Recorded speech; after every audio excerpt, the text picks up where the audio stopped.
know, I'm there to network and walk that fine line of representing the utility and advocating what I know we need to be involved in. Now, I'm very excited because I know they're looking hard at a low-income opportunity for the people who most need the help, yet the help they need. We know that has to happen. I've heard our upper-level management say that out loud.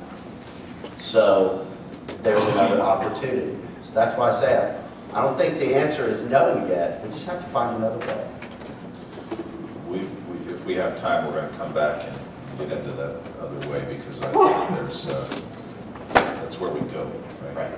So, Mike, you made a comment in your opening remarks about need to get to scale. Right? So tell us what you mean by need to get to scale, and from your perspective, you know, I think I heard a big number, but you might want to share with us again what that big number is.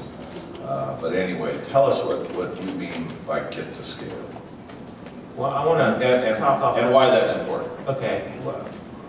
But also talking off what Joe mentioned earlier, as far as just in our industry, in the utility industry, you know, it wasn't long ago our job was to sell more power.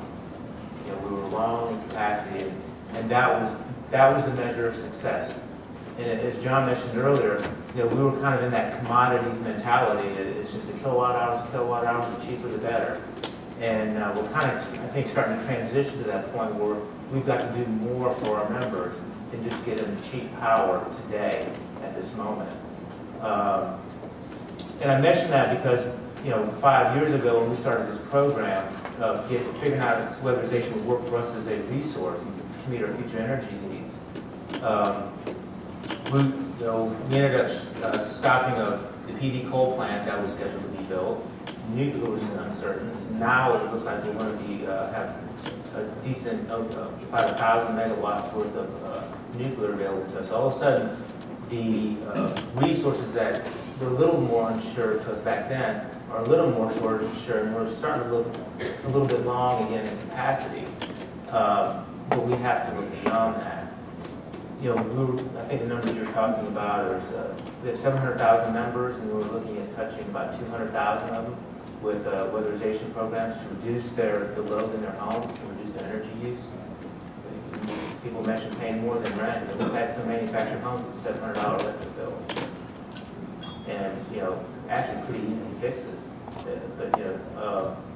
But yet, you know, we're trusted for the most part, but people really weren't coming to us that much to help them with it. And quite frankly, we didn't have the expertise. To get up to scale, you know, is to get the price down below probably $750 to $500 a home that we touch and do the upgrades in. You know, we've spent, you know, a lot more than that. We've got the process down, but it's very intense. You know, we do an audit going in, we do an audit going out, we model each home, you know, we really go overboard to make sure that that home is going to do what we expect it to do, and we're going to watch it. Now we've got to go more to a D-measures list, because we're seeing the same thing over and over. Each home is unique, but, you know, a 1985 double wide, I can tell you 90% of what it needs. It just the hole might be in a different place in the ductwork than before. And our